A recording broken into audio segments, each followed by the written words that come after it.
G'day there, welcome back to Doc's Garage, and what an exciting episode we've got for you today. Developments, where are we with Grumblebum's car? I have got it, it's movable, the front brakes work like I said. We have the scanner.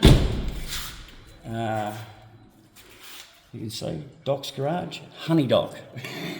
Not telling you whose brand it is, because currently what we're doing is having trouble hooking up to the remote operator.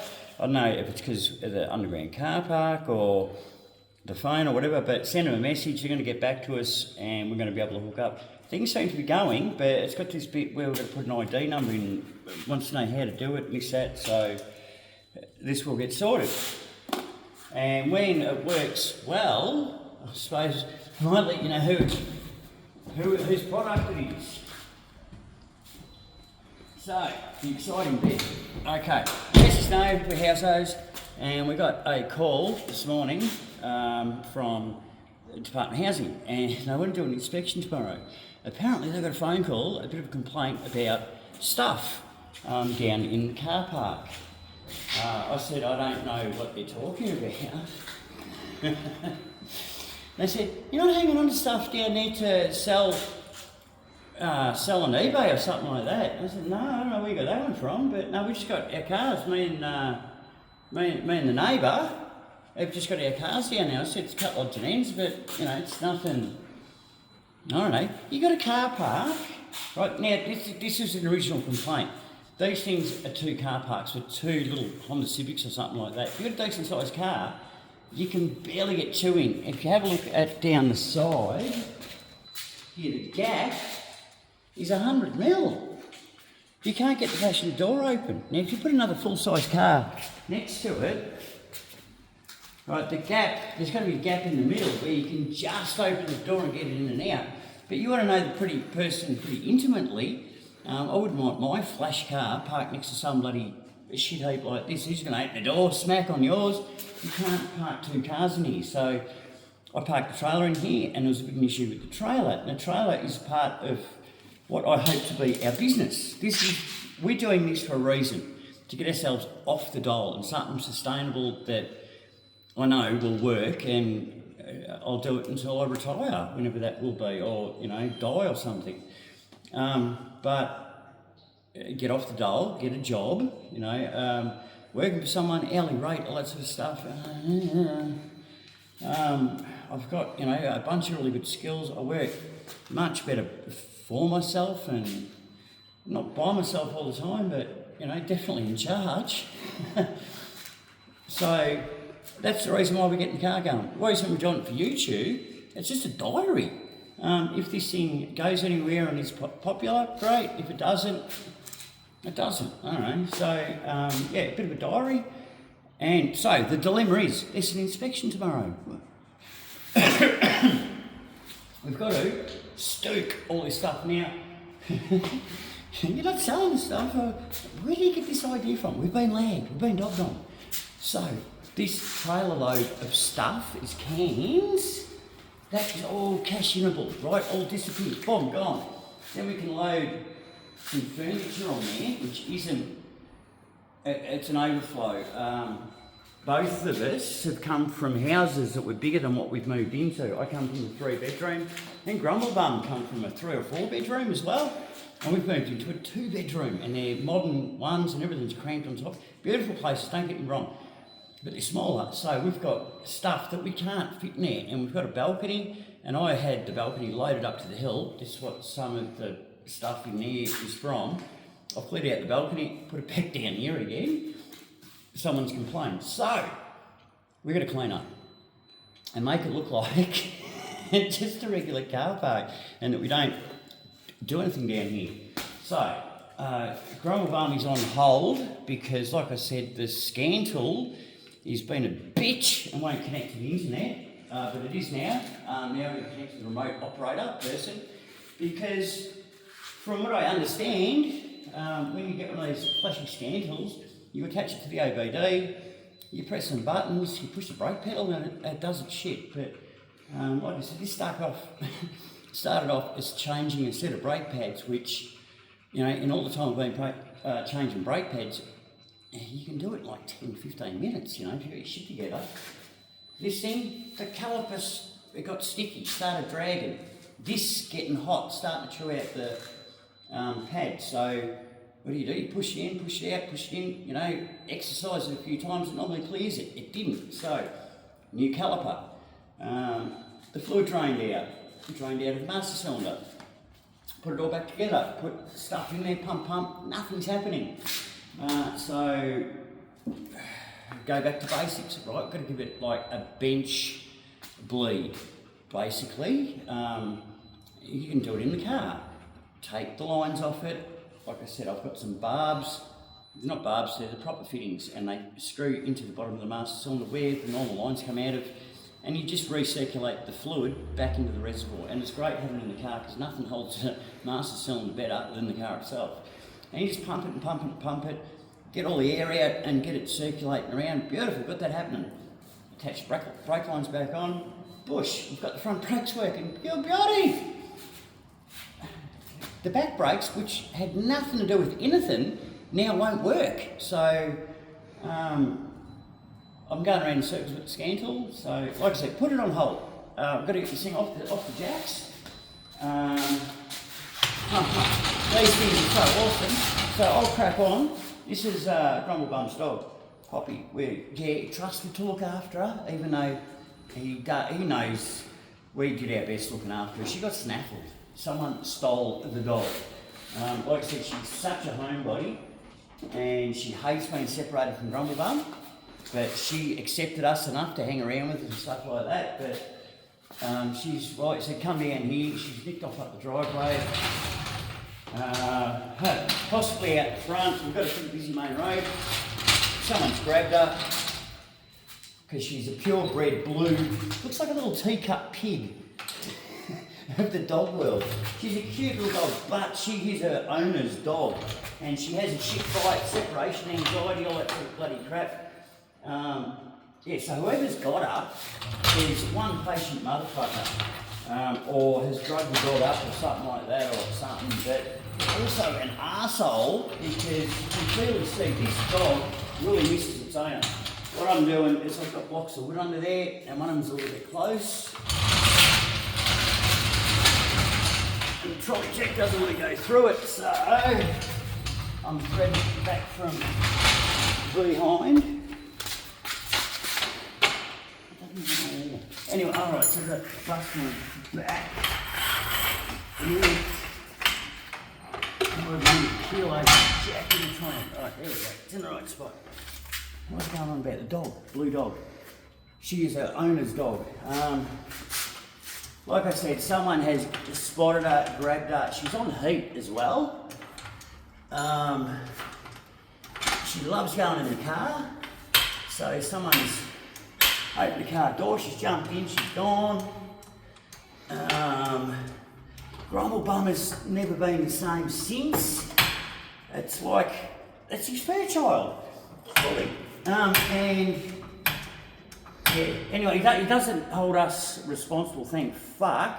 Even though we're looking after the dog, I would have had her tied up like Poppy. Even though Poppy, she won't go anywhere. She's such a suck. She's a good dog. But yeah, some arsehole has pinched poor Hara, the purebred blue teacup pig looking staffy. Nice close fit. Blocks of wood. Yeah, so we're just trying to go incognito here. Getting the car down off the ground. I'm just kind of hoping too the ABS might sort of sort itself out to some degree and pop some fluid up the back and we can bleed it, and because yeah, it's going to be buggered. If it's a normal system, apparently there's two separate systems in the Ford Territory. The front acts completely to the back, Yeah, normally if this is an old Datsun or something like that, if you pop a wheel cylinder back, you've lost pressure to the whole system. Come.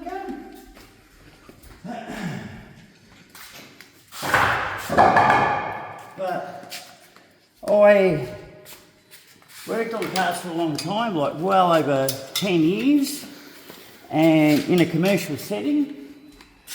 Lots of different cars. Shit, sometimes I would drive 6 or 7 different cars in a day up to the road, the garage and back.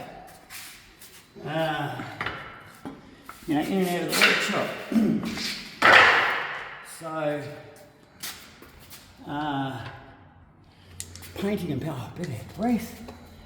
Too many medicinals. So people used to ask what car I was working on because I used to paint and palmate. I didn't really pay too much attention because I didn't have to buy car parts. And I just said, I don't know, a red one, a blue one, I don't know, a big one, a little one. Yeah. Lots and lots of experience. And I got more and more into mechanical stuff. Well, to do your own jobs, you've got to repair the cars if you want to paint. I learned to repair, and then I wanted to see how good I was, and I worked in different private shops because you work in the car yard industry, let's face it, they're not exactly high on quality, high on presentation, but quality and how long it lasts for, that's something else. But anyway, and it's a whole art too. Working in a car yard panel shop, we used to get people that have worked for reputable shops for a long time, mad tradies, but they get into the car yard atmosphere and they're back to day one. What the fuck's this shit? It's going to cost us a fortune. Yes, you've got to get the same finish with a lot less money. It's got to look the same as a really expensive job, but you've got to do it for a lot less cost. Yeah, it's a whole art to it. So I learned to do the car way and also learned to do the proper way, which is way more expensive. And learned to repair and worked in private panel shops, worked me all the way up to work for the RACV for a couple of weeks. And the way I go, is because it is a factory. If you paint, that's all you do. You've got a gun in your hand all day. It's production line. Car. If you match paint all day. You mask up all day. You tap and file all day. You just do one job and you do that all day. That would drive me fucking nuts. I like the variety. You pull the car apart, you fix it, meet the customer. The old days, they bring in a box of beer on a Friday when they pick up their car. Beautiful. But no, it's a production line. They used to do like 600 cars a week. That is a lot of cars, a lot of repairs. And you had a barcode with a reader on the wall. You'd get your job sheet, it had a barcode on it. You'd log your name in, log the job in, told you how long you had to do it. Bit out of breath. Normal insurance crap. Anyway, you would go under time, say 15, 20 minutes, a half an hour or something like that for 4 jobs. They wouldn't say anything. Second you go 5 or 10 minutes over, they're over there busting your balls. Hold it, I've saved you an hour on 4 other jobs, or however long on 4 other jobs. I've gone 15 minutes over with this one because I went to the toilet and had a couple of medicinals. And you bust me ass over 15 minutes. Bang that in your clacker. Plus, doing the one job, you don't get the experience that you need. You need to know everything when you're dealing with cars from start to finish. No good just knowing how to mix the paint and colour match. You've got to know how to put the crap on. Anyway, so I've just rooted around with the light, put it in the right spot, because if you don't have the light in the right spot, marking with a wheel, putting it on for, it'll take you 20 minutes, and so I won't get on, and it knackers you, because they're like 10 or 15 kilos. So what I like to do is get light so it'll shine down the holes of the wheel, so I can spot a wheel nut, a lug, bolt, stud, right, line the stud up through the hole. Once you've got one lined up, then you know whether to go left or right to swing it up onto the whole pattern, the whole stud pattern. So there we go, a little bit of mucking around, but get yourself comfortable, stretch, back out, Yeah, I seem a bit more active today because it's actually before midnight. Yeah, it's only about 5:30 or 6 o'clock. I've turned into a little bit night owl lately. Up until bloody 3 o'clock in the morning doing stuff, and then you get trapped in that cycle and you sleep till lunchtime, then you're up at whatever time. Right, I'm looking through the holes. Any light? There we go. I'm trying to spot. There we go, spot a stud. And once you get it on, hang it on. Yeah, hold it with your legs, not your back, I suppose. Getting a bit dirty. The rattle gun. It's also a trick with this too.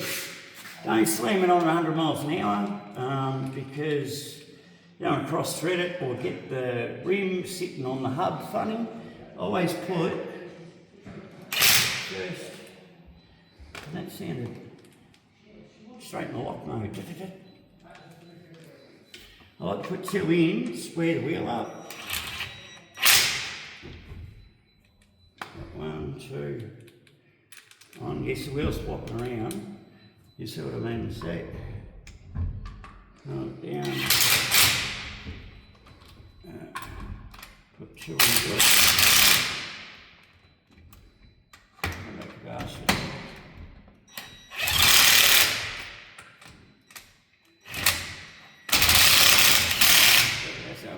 Let's settle it. Get on there, bastard. Anyway, now put the rest of them on. But don't just like slam into them at 100 mile an hour the first one you put on, because the rim probably won't be sitting on there like straight and square. So put like 2 on there, get it to straighten up.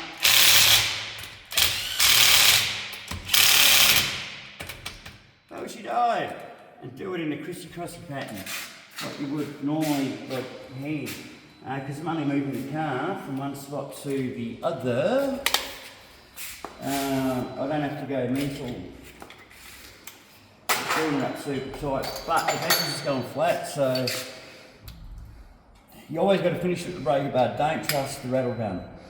Even if you've taken it off with the rattle gun, the batteries might be as strong putting it back on as what they were when you were taking it off. So always give it a nip up with the breaker bar. Do it in the star pattern too. I wasn't paying attention. I probably didn't do it in star pattern. Do as I say, don't do as I do. The car's getting moved, it's going to get pulled apart again. Like I said, we're going to clean up. We're getting inspected tomorrow. Our little secret, we don't do anything down here, so around the other side.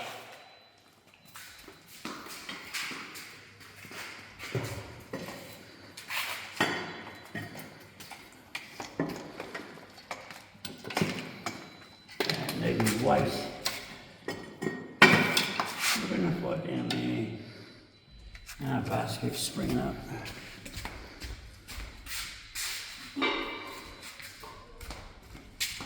Yeah, so inspection. Our little secret.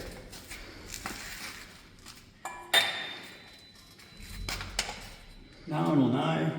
I mean, if it's your own car park, surely you should be able to use it in your own way, as long as you're not disturbing everyone else.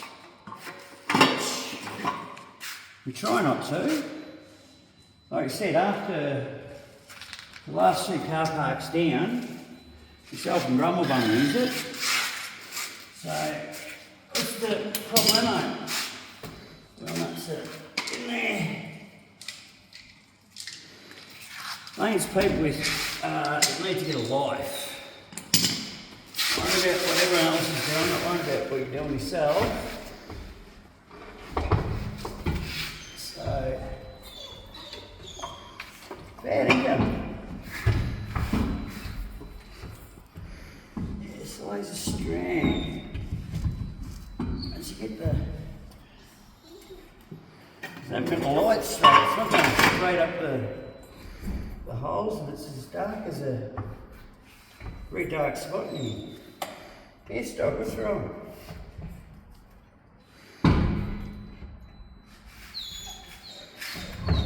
What? Come on. She's a brick. Take the weight off. See what I go. Let's see what's wrong with the dog. What? It's that beeping, it's driving me mad as well. I know how to overcome the beeping. Loud music. Oops. So then probably get my favourite band, Queens of the Stone Age. Bitching, no, they wouldn't. Josh is too cool to bitch about me having their music on in the background, covering up the beeping noise, it's driving me mental. So, same principle with the battle gun. You just put two on first, get it nice and square and straight. Yes, that's it. The camera person's multitasking. So same deal, square it up with just two nuts, make sure it's on there properly. And then whack the rest in, and you can do it NASCAR style. Slam them bolts, wheel nuts in. Have a flat thing. Oh, you're taking off the lead. They're such sucky dogs. Any of them with staffy in it, or am staff as we like to call them, they love their owners. I've had a couple of them myself. They're great dogs, awesome with kids. No matter what anyone says, it's the way you bring them up. It's the way you bring them up, for sure. Super protective, and they hate being away from you. It's as simple as that, don't you? See, the only problem was just being on the lead. Okay, finger tight. Crack these up. I think I've got them on the handbrake on. I think I did stop there. I'll split them. 1, 2, 3, 4, 5. I'm counting because there's 5 wheel studs. Copy! She's going to the elevator to go home. That's what she's heading for, not the gate. Count the wheel studs because there's 5 of the suckers, so make sure we don't miss any. I didn't go over them 2 or 3 times because, like I said, the wheels are coming back off again. I used to work in a place that had trailers, and we used to throw the wheels on, just pop 2 studs in there, do it up finger tight. You wheel it around the workshop a couple of times, and somehow bind up and get tied up. You nearly need a wheel wrench to get them back off again. There's just 2 wheel nuts holding on.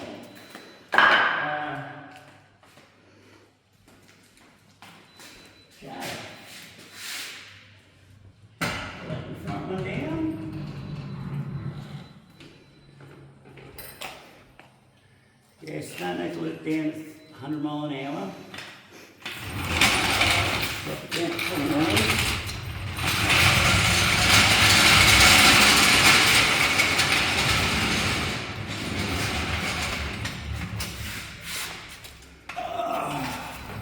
Don't you love the shot jack? So obviously we're not going to be able to clean this place up and sort it out in our 30-minute program. So what we'll do is we'll do a normal thing again, shoot another episode tonight.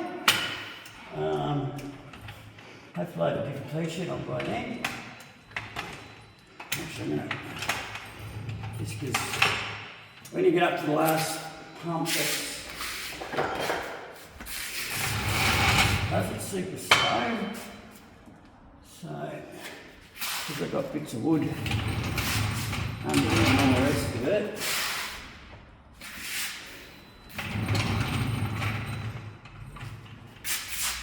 I should be able to get this in. Yeah, in out, in out. You don't want to go jacking it up on the wrong spot. I'm using wooden space, so you want it in the middle. It's not in the middle of the car exactly, it's just off centre a little bit. She's gone. She's right behind you. That's the panic of losing a dog. Like I said, it's not 100%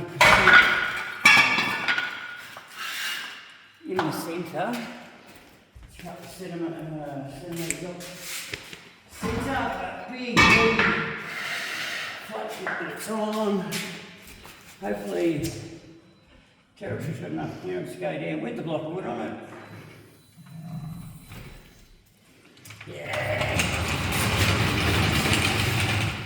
Okay.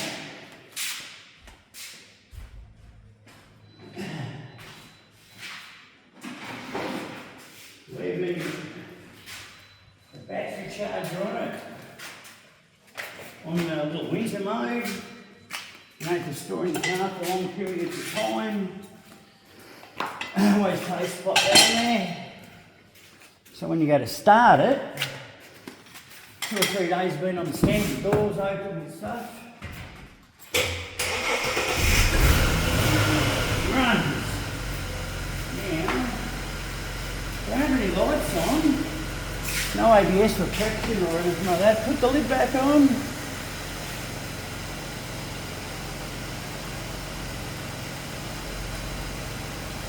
We're going to put it up in the car park and get to use brakes. Hopefully they might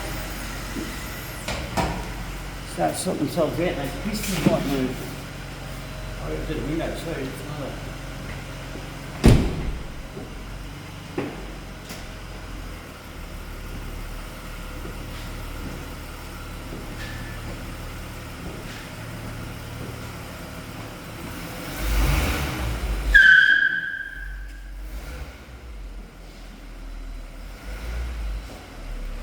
Poppy? Poppy? You're not missing out on anything. He's not going nowhere.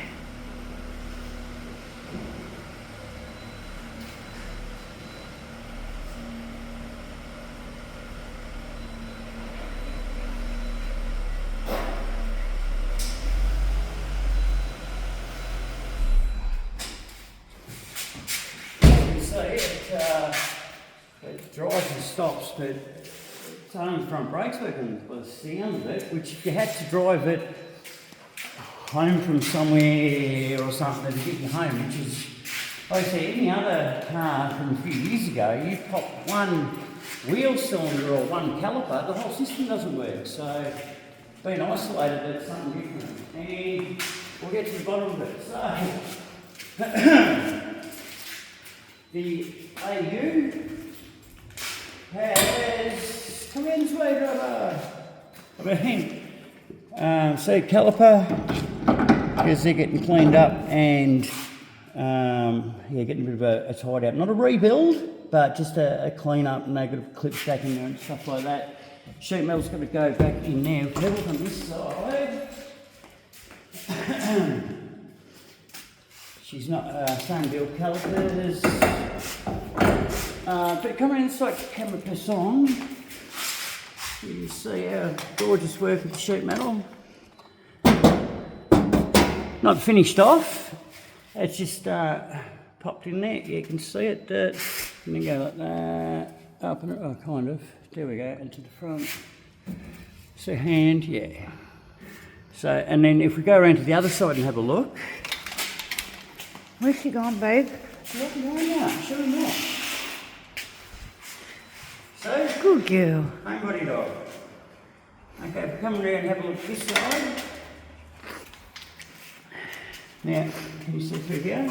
Now, there will be sheet metal, and from the bumper up here and across the front, there's actually meant to be a protective panel that goes up along there. So, that's for roadworthy stuff. So, anyway, what I'm going to do is pop the bond back on. Finish doing the calipers and stuff like that, which it's easier to finish doing it than it is to, I don't know, somehow pack it up and move it as it is. Even if they can move the handbrake, we've only got to go back a metre or two. Plan is going to be.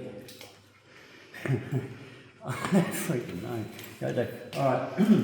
Obviously, roll up the carpet, table, and chairs, etc. I really want to interview because Ronald Lum's going to crack the shits. Is it a green light because housing is coming to inspect us to cash these freakers in? I reckon it is. It's a bit of an emergency, so I think I'll go for an apology over asking for permission. Well, fuck it. I've got to do it anyway. Because if we've got the trailer empty, then we can put a bunch of this stuff on the trailer, park it up in there, so there's nothing on the ground or anything like that. The same as the back of the ute, it's not very well packed, it's just some bins up there, and there's an empty spot upstairs where we can put bins, so I can put those bins up there, and then other stuff we can put on the back of the ute to get rid of it. Now I think this is what they're bitching about, the furniture. You mentioned furniture, you're buying and selling furniture, which I've got a couple of bits and pieces here and there, but this is what the issue is, so we've got to work out what to do with that. I think packing it on the trailer, packing it on the back of the ute, we've got some tiny little storage things, but the thing to do, and this is what I say over and over, don't do nothing, do something. You're on the dole, trying to get yourself out of poverty, do something. Don't do nothing. We got this car, it cost us $800. We haven't got money for a decent $4,000 or $10,000 ute. So $800 would come up with that because we got the $1,000 advance. We looked for a car, this was advertised for up around $2,500 or $3,000 or something like that. Bartered him down. We've had it for 2 years. Sorry, this comes from a cash converter's loan. Oh no, how is that? Come on, Cashy's bloody loan. Yeah, $2,000 Cashy's loan. Got the car $800 because I had a handful of money. I bought new pads and rotors just straight off the bat because they're on special at one of the big shops. But I didn't do the rest. I didn't service the brakes. I just slapped them on, and it's just sat in the driveway. It's taken 2 years to get the welder going, to repair the firewall, and we're going to knock off the roadworthy. And when she's roadied, we're going to get the cheaper insurance, and we'll start working, and we're going to document it too. But I'll get back to you tonight on how we go with cleaning up our thing. Don't tell anyone. And our housing worker for Son won't be any the wiser. So, Doc from the back cave signing off, and we'll catch you later. Bye.